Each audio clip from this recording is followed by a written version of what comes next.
Dear students, আজি আমি অনুশীলনী 13.1 और 7 नंबर प्रश्न तो आलोचना करिम एनसीईआरटी बुक क्लास 10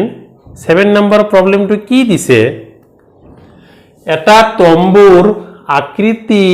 एटा बेलनर ओपरत एटा शंकुर मुधसेरे आवृत यदि बेलन अंशर उच्चता और व्यास क्रमे 2.1 मीटर और 4 मीटर और अपर अंशर हेलनीय उच्चता 2.88 मीटर तेंते तम्बुटो सजाओते व्यवहार हुआ डाठ कापर काली उलिया प्रति वर्गमीटर डाठ कापड़र मूल्य 500 टका होले तम्बुटोर कापर खरच निर्णय करा अति धुनिया कथा कइसे कि कइसे এই আমার এইটো এটা সিলিন্ডাৰৰ নিচিনা বেলন এইটো আছে তাৰ ওপৰত এটা শঙ্কু আছে শঙ্কু মানে কোণ এইটো এটা তম্বু আছে এই তম্বুটো তম্বু তোমালোকে নিশ্চয় চাইছা আমাৰ তম্বু এনেকৈ বনায় অলপ বহল হয় গতিকে এইটো এটা সিলিন্ডাৰৰ নিচিনা এইটো হৈছে বেলন তাৰ ওপৰত এটা আমাৰ কোণ আছে শঙ্কু আছে গতিকে এই বেলনৰ দৈৰ্ঘ্য হৈছে হাইট হৈছে আমাৰ উচ্চতা হৈছে 2.1 মিটাৰ আৰু ইয়াৰ ব্যাস হৈছে 4 মিটাৰ আৰু এই হেলনিয়া নতি উচ্চতা ইয়াৰ হৈছে 2.8 মিটাৰ তেনেহলে এই গটেইখিনি আমাৰ কাপৰেৰে ঢাকি ৰাখিব কিমানখিনি কাপৰ লাগিব খৰচ কিমান পৰিব আমাৰ मूल्य হৈছে प्रति वर्गमीटरत खरच হয় 500 टका तेनहले गोटेइखिनि खरच किमान हबो आरो এটা কি দিছে মন কৰিবা যে তম্বুৰ ভূমি ডাঠ কাপৰেৰে आवृत নহয় এই ভূমিটো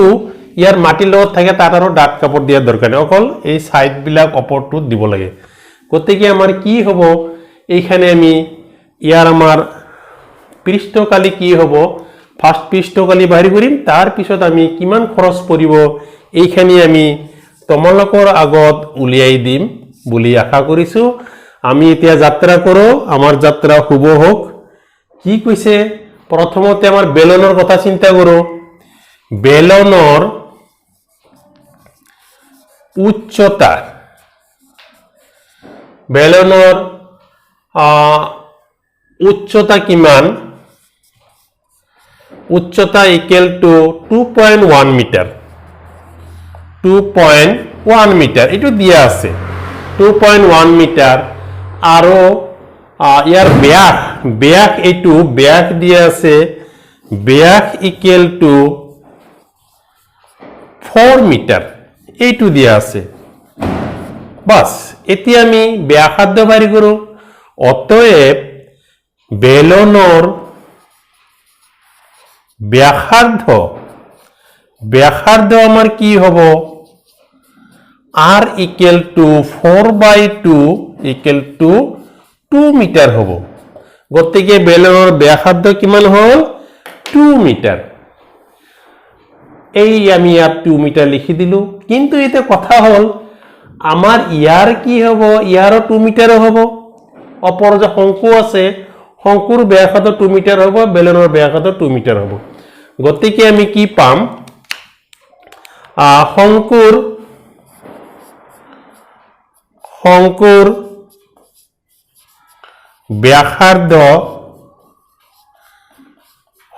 ব্যাসাৰ্ধ r ইকুয়াল টু এইটো আমাৰ 2 মিটাৰে হ'ব গতিকে আমি কি পালো শঙ্কুৰ ব্যাসাৰ্ধ 2 মিটাৰ আৰু বেলনৰ ব্যাসাৰ্ধ 2 মিটাৰ এতিয়া আৰু কি দিয়া আছে এইটো দিয়া আছে এইটো হৈছে আমাৰ স্লেন্ট হাইট কয় ইংলিশত আৰু হেলনীয় উচ্চতা ইয়াত l ইকুয়াল টু কি দিয়া আছে l ইকুয়াল টু হেলনীয় উচ্চতা 2.8 মিটাৰ অতি ধুনিয়া কথা কৈছে 2.8 মিটার দিয়া আছে বাস গতিকে আমার প্রথমতে ইয়ার পৃষ্ঠকালি উলিয়াও মুঠ পৃষ্ঠকালি পৃষ্ঠকালি ইকুৱেল টু বেলনৰ পৃষ্ঠকালি প্লাস শংকুৰ পৃষ্ঠকালি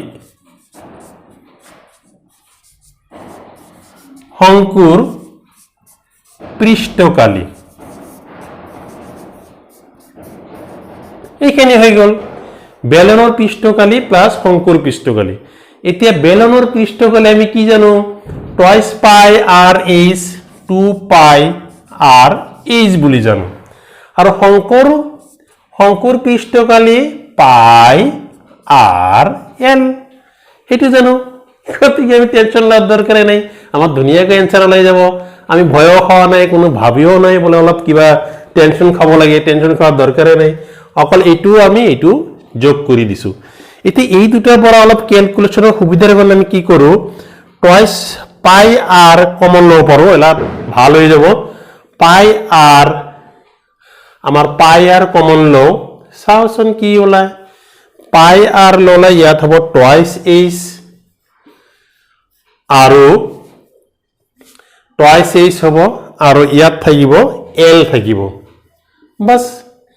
এতিয়া পাই মানে 22/7 জানো r মানে আমাৰ ব্যাসাৰ্ধ 2 জানো 2h উচ্চতা আমাৰ h কি জানো h জানো আমি উচ্চতা কিমান দি আছে 2.1 আমি ইয়াৰ 2.1 জানো উচ্চতা বেলনৰ উচ্চতা এটো আমি h লিখিব পাৰো h equal to 2.1 আৰু l আমাৰ কিমান দি আছে 2.8 l দি আছে 2.8 আমি বঢ়িয়াকৈ আমাৰ এনসাৰ আমাৰ মাজত আহি আছে গতিকে আমি টেনশন লব খোজা নাই অতি ধুনীয়া কৰি আমাৰ মাজত এনসাৰ আহি আছে আমি অলপ ধৈৰ্য ধৰিব লাগিব কাৰণ ধৈৰ্যৰ ফল মিঠা বুলি মানুহে কয় আৰু সঁচাকৈয়ে হয় গতিকে আমাৰ অতি ধুনীয়াকৈ এনসাৰ আহি আছে গতিকে এই দুটা যদি আমি পূৰণ কৰো এই দুটা যদি যোগ কৰিলে আমাৰ কি হ'ব এইটো আৰু এইটো 10 হ'ব 86 7 তাৰ মানে 7.0 এইটো আমি কি পাম 22/7 into 2 into 7 এই 7 আমাৰ পিনে চাই আছে তো এইটো আমাৰ কি হৈছে 7 আমাৰ পিনে চাই আছে গতিকে চাই আছে যে আমি ক্যান্সেল কৰি দিলো কিয় চাব আমাৰ পিনে আমি ক্যান্সেল কৰি দিলো 22 আৰু 2 44 হৈ গল এইটো মিটাৰ স্কয়াৰ আমি পাই গলো আমি কি পালো গোটেই পৃষ্ঠকালি পালো 44 মিটাৰ স্কয়াৰ কিন্তু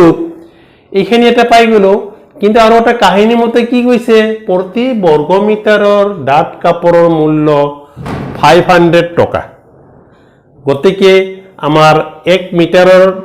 মূল্য হৈছে 500 এতিয়া আমি কি কৰিম এতিয়া 1 মিটাৰ স্কয়াৰ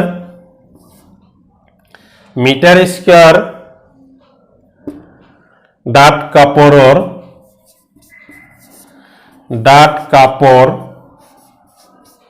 1 মিটাৰ স্কয়াৰ ডাঠ কাপোৰৰ মূল্য কিমান আছে 500 টকা 500 টকা বাস বঢ়িয়া কথা 1 মিটাৰ স্কয়াৰৰ কিমান মূল্য 500 টকা গতিকে আমাৰ 44 মিটাৰ স্কয়াৰ কিমান হ'ব অতএব 44 মিটাৰ স্কয়াৰ ডাঠ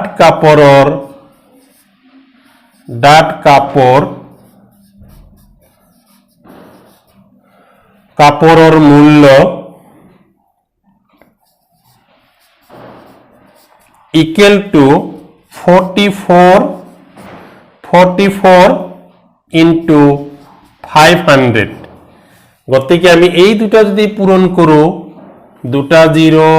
আহি গ'ল 5 আৰু 4 20 হয় 5 আৰু 4 20 আৰু 2 22 ইমান টকা হ'ব আমাৰ গোটেইখিনিৰ খৰচ গতি এনসাৰ হ'ব আমাৰ 2200 টকা 8 নম্বৰ প্ৰশ্নটো আৰম্ভ কৰিম 8 নম্বৰে বাৰু আমাক কি কৈছে প্ৰথমতে আমি অতি মনোযোগৰে আমি পঢ়ি লম মনোযোগেদি পঢ়ি লম 2.4 সেন্টিমিটাৰ উচ্চতা আৰু 1.4 সেন্টিমিটাৰ ব্যাস বিশিষ্ট এটা গোটা বেলনৰ পৰা এটা একে উচ্চতাৰ আৰু ব্যাসৰ শংকু আকৃতিৰ খোল খুলি উলিওৱা হ'ল অৱশিষ্ট গোটা বস্তুটোৰ পৃষ্ঠকালি বৰ্গ সেন্টিমিটাৰত শুদ্ধ মানত নিৰ্ণয় কৰা তাৰমানে এইটো এটা আমাৰ বেলন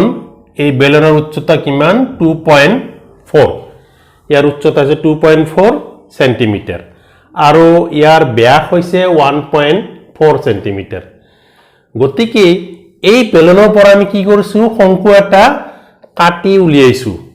এইটোৰ পৰা গোটা বস্তু যেহেতু ইয়াৰ পৰা আমি কিবাৰ দ্বাৰা আমি কাটি উলাইছো কাটি উলালে কি হ'ব এইখিনিতে গুজি যাব ফপলা হৈ যাব তেনল এই অৱশিষ্ট অঞ্চলখিনি আমাৰ পৃষ্ঠকালি কি হ'ব হেইটো আমি উলিয়াব লাগে গতে আমি কোনো টেনশন লব খোজা নাই আৰু আমি এনে টেনশন লব নাজানো টেনশন দিবহে জানো গতিকে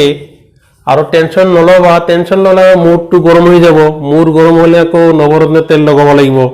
গতে এইবিলাক যাতে ঝামেলা নাহে আমি ধুনিয়াকৈ লিখি আছো ইয়াত কি দিয়া আছে প্ৰথমতে এইটো লিখা যাওক ইয়াত উচ্চতা কিমান দিয়া আছে উচ্চতা মানে দুটাৰে উচ্চতা h equal to 2.4 সেন্টিমিটার অতি ধুনিয়া কথা ব্যাস কিমান দিয়া আছে ব্যাস equal to 1.4 সেন্টিমিটার অতএব ব্যাসার্ধ কিমান হ'ব ব্যাসার্ধ r equal to 1.4 by 2 0.7 centimetre এইটো আমি পালো ব্যাসার্ধ এতিয়া আমাৰ এইখিনি হৈ গল এতিয়া আমাৰ যেতিয়া আৰু এই সিলিন্ড হাইটটো লাগিব সিলিন্ড হাইট কিমান মানে নতি উচ্চতা since L equal to আমি কি জানো √r square plus h square এটা আমি সূত্র জানো নতি উচ্চতাৰ সূত্ৰ এইটো আমাৰ অতিভুজ হয় এইটো 90 ডিগ্ৰী থাকে 90 ৰ অপোজিট অতিভুজ গতে এটা ভূমি আৰু এটা লম্ব হ'ব এইটো স্কয়াৰ প্লাস এইটো স্কয়াৰ যদি এই দুটা আমি স্কয়াৰ কৰো r ৰ মান হৈছে 0.7 হোল স্কয়াৰ আৰু h ৰ মান আমি জানো 2.4 হোল স্কয়াৰ অতি জলদি জল আমাৰ আহি আছে 0.497 স্কয়ার মানে 49 0.49 এইটো হ'ব 5.76 এই দুটা যদি আমি প্লাস কৰো 6 আৰু 9 5 হ'ব 7 আৰু 4 11 12 হ'ব আৰু 620 6.25 হ'ব আৰু এইটো আমাৰ হ'ব 2.5 হৈ যাব 5 সেন্টিমিটাৰ গতিকে আমি L ৰ মান কি পালো নতি উচ্চতা পালো 2.5 সেন্টিমিটাৰ এতিয়া আমাৰ লাগে অৱশিষ্ট অঞ্চলৰ কালি অৱশিষ্ট গোটা বস্তুটোৰ পৃষ্ঠকালি অতএব অৱশিষ্ট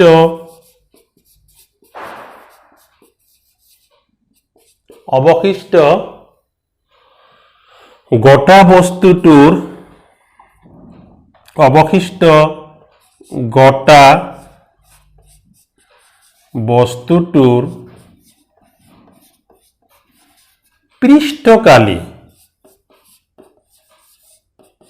পৃষ্ঠকালি ইকুৱেল টু কি হ'ব আমাৰ বেলনৰ পৃষ্ঠকালি প্লাস শংকুৰ পৃষ্ঠকালি গতিকে বেলনৰ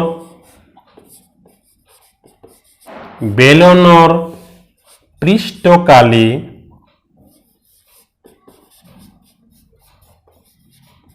প্লাস শংকুৰ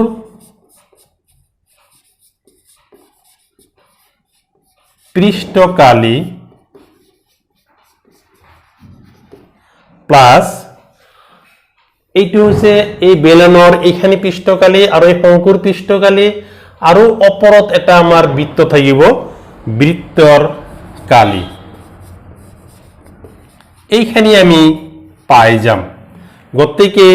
বেলনৰ পৃষ্ঠকালি আমি কি জানো 2 পাই r h শংকুৰ পৃষ্ঠকালি পাই r l আৰু বৃত্তৰ কালি হৈছে পাই r স্কয়াৰ এই গোটেই কেইটাৰ পৰা আমি পাই r কমন লব পাৰো পাই r কমন অতি ধুনীয়াকৈ আমি পাই r কমন লও চাওচোন আমাৰ ভাগ্যত কি হয় পাই r কমন ললে ইয়াত থাকিব টুৱাইস h প্লাস ইয়াত থাকিব l আৰু ইয়াত থাকিব এটা r থাকিব পাই r কমন লৈছো পাই মানে আমি জানো 22/7 r মানে 0.7 আৰু 2 into h ৰ মান কিমান জানো 2.4 আৰু l আমি নিজে উলিয়াইছো l ৰ মান হৈছে 2.5 এটো গৰমে আছে এটো ঠাণ্ডাই হোৱা নাই আৰু r ৰ মান হৈছে 0.7 গতিকে এই দুটা আমাৰ পিনে চাই আছে দিলু কেনসেল কৰি 22 into 0.1 এটো হ'ব 4.8 এটো 2.5 0.7 এটো হ'ব আমাৰ 2.2 যদি আমি ইনটু কৰো 0.1 লগত ইনটু কৰিলে এটো হ'ব আৰু এই কেইটা যদি আমি বঢ়িয়াকৈ প্লাস কৰো আমাৰ হ'ব 8 এটো হৈ যাব গতি 8 হ'ব এই দুটা যদি আমি ইনটু কৰো তেনেহলে আমাৰ হ'ব 16 and this is 16 17.6 পাম সেন্টিমিটার স্কয়ার এটু পালো আমি পৃষ্ঠকালি কিন্তু আমার পৰা কি বিচাৰিছে বস্তুটোৰ পৃষ্ঠকালি বৰ্গ সেন্টিমিটাৰৰ শুদ্ধ মানত নিৰ্ণয় কৰা এটু আমাৰ 0.6 আছে 6 মানে কি 5 তকৈ বেছি গতিকে আমি ইয়াৰ পৰা 1 লৈ 18 লিখিব পাৰো গতিকে 18 সেন্টিমিটাৰ স্কয়াৰ 18 সেন্টিমিটাৰ স্কয়াৰ আৰু এইটোই আমাৰ এনসাৰ হৈ গল ইচ্ছা কৰিলে ইয়াতে ৰাখিব পাৰো আমি ইয়াতে ৰাখিলে এই কথাখিনি কোৱাৰ কাৰণে আমি ইয়াৰ পৰা যেটো 5 তকৈ বেছি আমি 18 লিখিব পাৰো 18 সেন্টিমিটাৰ স্কয়াৰ আমাৰ এবাৰ আমি 9 নম্বৰ প্ৰবলেমটো আৰম্ভ কৰিম 9 নম্বৰ প্ৰবলেমটো এটো আমাৰ চিত্ৰ নম্বৰ কিমান চিত্ৰ 13.11 এতিয়া আমাৰ কি কৈছে চিত্ৰ 13.11 দেখুৱাৰ দৰে এটা গোটা বেলনৰ পৰা দুটা মূৰৰ পৰা অৰ্ধগোলক আকৃতিত কাটি এটা কাঠৰ বস্তু বনোৱা হল অতি ধুনীয়া কথা যদি বেলনৰ উচ্চতা 10 সেন্টিমিটাৰ আৰু ইয়াৰ ভূমিৰ ব্যাসাৰ্ধ 3.5 সেন্টিমিটাৰ তেন্তে বস্তুটোৰ মুঠ পৃষ্ঠকালি নিৰ্ণয় কৰা আৰু ভাল কথা হৈছে তাৰ মানে এইটো এটা বেলন সিলিন্ডাৰৰ নিচিনা বস্তু আৰু ইয়াৰ পৰা এই কৰ্ণৰৰ পৰা এটা অংশ অৰ্ধগোলক এটা কাটি লৈছে আৰু ইয়াৰ পৰা এটা অৰ্ধগোলক কাটি লৈছে তে বাকি যিখিনি বস্তু আছে সেইখিনি আমাৰ পৃষ্ঠকালি কি হ'ব গতিকে কোনো টেনশন লব নালাগে গতিকে ফার্স্ট আমাৰ কি দিয়া আছে এইটো চিন্তা কৰা যাওক সলিউশন স্টার্ট হৈ গল ইয়াত উচ্চতা কিমান উচ্চতা h ইকুয়াল টু দিছে 10 সেন্টিমিটার বঢ়িয়া আৰু ব্যাসাৰ্ধ কিমান দিছে ব্যাসাৰ্ধ r equal to 3.5 সেন্টিমিটার এটু দিয়া আছে এতিয়া প্রবলেম হল আমার যেতিয়া কাটি লল এই অর্ধগোলক দুটা কাটি হৈছে তেতিয়া এতিয়া এটা অর্ধগোলক পাইছো এইটো এটা পাইছো গতিকে গোটেই পৃষ্ঠকালি কি হ'ব মুঠ পৃষ্ঠকালি বস্তুটোৰ মুঠ পৃষ্ঠকালি equal to এইটো বেলনৰ পৃষ্ঠকালি প্লাস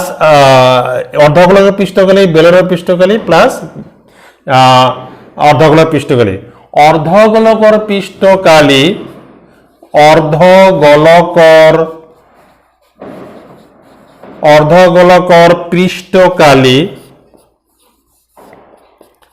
পৃষ্ঠকালি প্লাস বেলনর পৃষ্ঠকালি প্লাস অর্ধগোলকর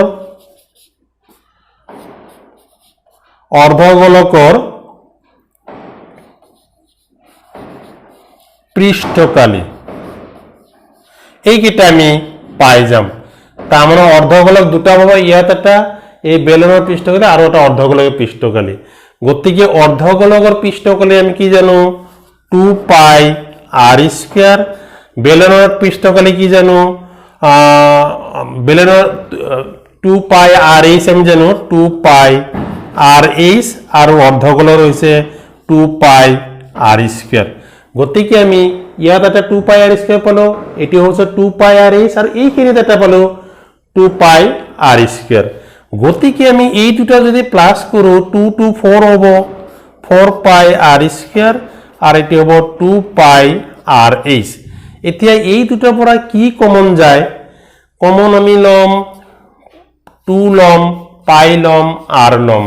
তেতে ইয়াত থাকিব টুৱাইস r আৰু ইয়াত h থাকিব কমন নললেও কৰিব পাৰে ইয়াৰ মান বহাই কৰিব পাৰে কমন নললে কষ্ট কমি যায় পাইৰ ভ্যালু দুবাৰ বহাতকে এবাৰ বহালে হৈ যাব পাই মানে 22/7